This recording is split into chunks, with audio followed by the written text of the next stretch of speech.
आजच YouTube वर लोकशाही भारत न्यूजला सबस्क्राइब करा आणि बेल आयकॉन दाबायला विसरू नका। गेटवे ऑफ इंडिया ते एलिफंटा दरम्यान समुद्रात नीलकमल नावाची खासगी बोट बुडाली।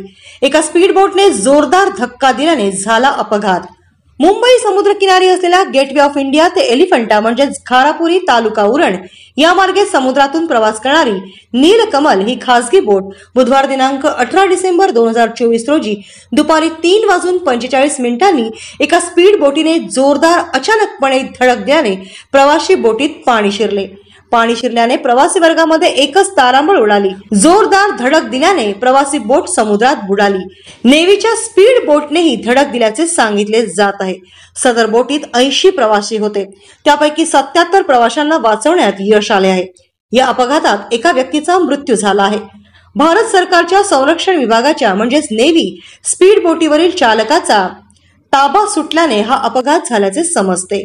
अपघात झालेल्या नागरिकांची हेलिकॉप्टरने तसेच नौदल आणि कोस्ट गार्ड कडून बचाव कार्य केले गेले। इतर बेपत्ता प्रवाशांचे शोधकार्य सुरू आहे। अपघात घडल्यानंतर एका प्रवाशाने बोटीत असताना वेळेत लाईफ जॅकेट दिला नसल्याचा आरोप केला आहे। अपघात झाल्यानंतर पाणी बोटीत शिरल्यानंतर लाईफ जॅकेट दिले असल्याचा प्रवाशांनी सांगितले।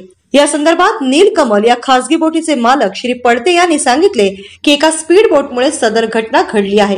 स्पीड बोट ही प्रवासी बोटीच्या आजूबाजूला फिरत होती व थोड्या वेळात स्पीड बोटने प्रवासी बोटीला जोरदार धडक दिली, त्यामुळे ही घटना घडली असल्याचे त्यांनी सांगितले।